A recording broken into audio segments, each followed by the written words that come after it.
What's up, guys? Guys want me to start with injuries? Yeah, please. All right. Staley, Richburg, and McGlinchey all have knees. They'll all be questionable this week. Breida went out in the game. His shoulder was bothering me. Came back in. He should be all right. Pierre had an ankle. I think he'll be okay. Goodwin will be questionable. It's thigh and hamstring. Pettis, he'll be out this week. He'll be week to week after that, his knee also. Solomon went out with a shoulder sprain. I think he'll be good to go. Expect to get Tart back this week, and we'll see with Sherm. Probably expecting to be out, but we'll see. Is Staley's issue the same thing that he's dealt with off and on over the last 4 or 5 years? Yeah, I believe so. Same knee, same areas. We try to keep him at the same spot. Bring in Gillian, put him at left. You don't like to get worse at two positions. So you try to not change guys when that happens unless you feel you need to.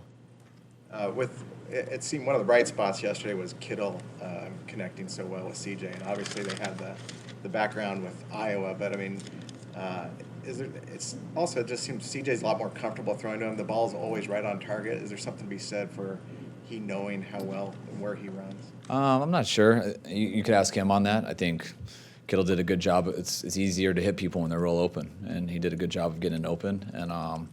And we had an idea of going into the game that he had a chance to have a big game just because of the coverages they played. You would think they went to the same college together and stuff, so I understand the question, but you'd have to ask him that. The 82-yard touchdown pass Kittle caught. What was the name of that play or concept? H3-2, why not X-Go? Is that a West Coast offense concept play? Is it something Bill Walsh would use, or is that? I don't think it was in his 1985 playbook. Okay. I'm not sure. Could you take me through the They play? probably would have kind of called it Hound 2. Okay. But yeah, I don't think they did that. I don't know. Okay. Could you take me through the play, what Kittle did, how he went? It was his own play, so all he tried to do was not show that he was running a seam, so he ran a nod instead. When you run a seam, the safety carries you. When you run a 10-yard out, he doesn't. So he tried to make it look like that, and that's why he was wide open. It was zone coverage, and then it's up to CJ to look the middle third player off to get him to defend a go route, which was on the left side. And the line gave him enough time to move his eyes to the right, to the left, come back to the right. So he moved the coverage well, which got Kittle open. So he was wide open just by the coverage and the quarterback, and then the Kittle did the hell of a job making it into a touchdown. How good is Kittle right now? I think Kittle's very good. I think he's been good since he got here. He was a guy we were very surprised on that he fell to us in the draft. We thought he was one of our best players last year going into the season. He got banged up early on, as I've talked about, and he made it through and kept playing, but he wasn't moving the same way he started out. And he got healthy towards the end of the year to where I think more people saw his ability. And then he's been healthy this year, so I think it's been easier for him to show it. Beyond the health, he's talked openly about how last year he felt like he was kind of lost and was swimming a lot in the playbook.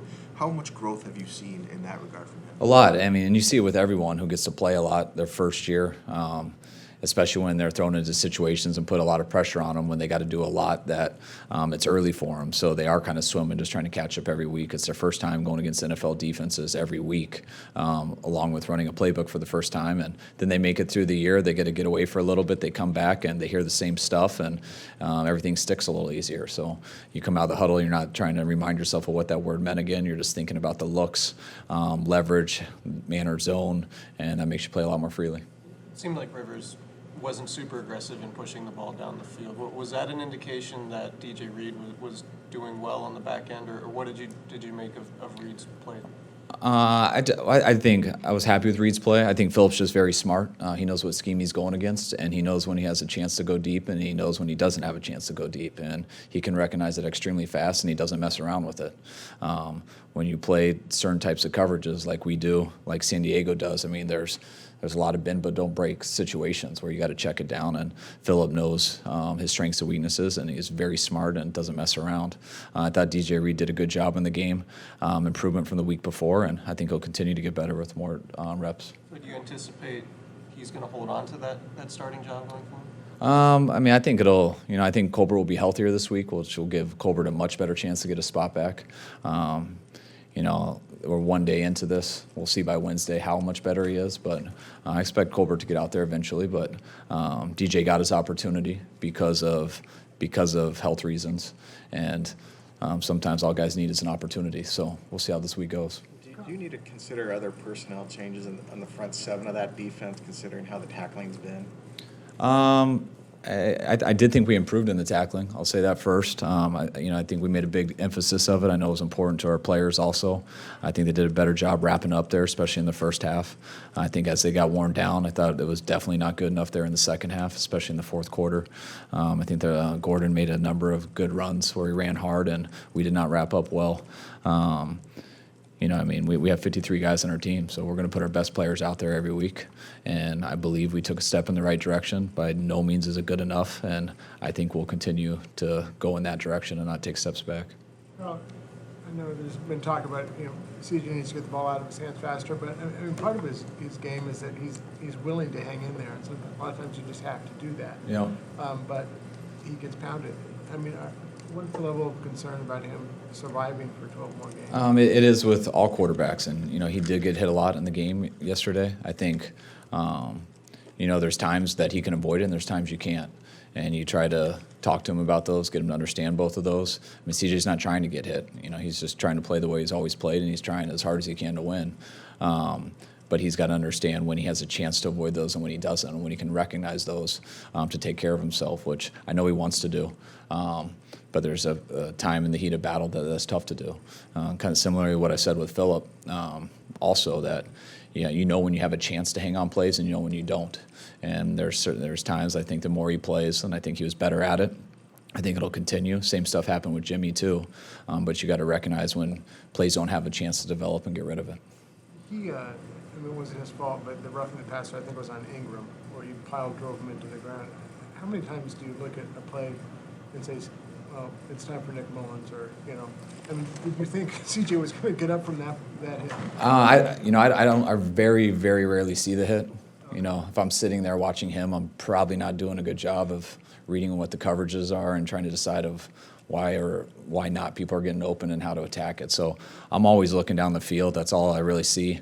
If someone's open and the ball's not out, that's when my eyes go to the quarterback, and sometimes I can see him getting hit, but I see him on the ground. When I looked back and I saw a flag, I was afraid there was holding on the play. I didn't know that it was roughing the PI or roughing the passer. Cut you off there. Along the same lines, though, he's pretty fearless, obviously, when he tucks the ball and runs. So the balance between getting him to try to be safe in those situations and not taking away just his natural mentality. Yes, no doubt about it. I mean, CJ is very important to us. We want him to stay healthy. We're going to do everything we can to coach him to do that. I know CJ is going to work at it too.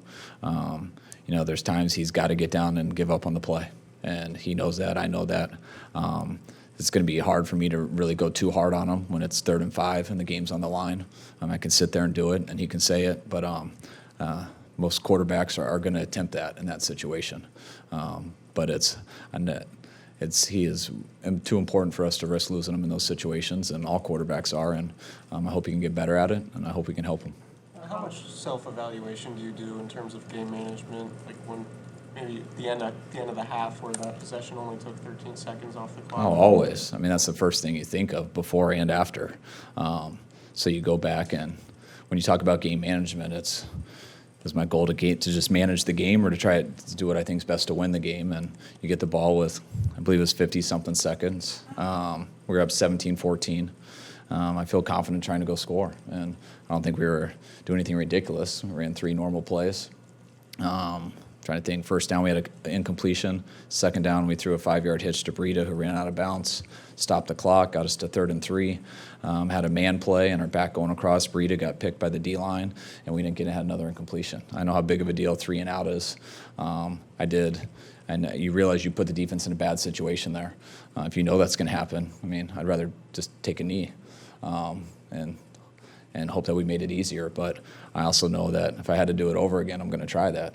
At 17-14, I think we need to score some points in this game, and I think we have an opportunity to do it there.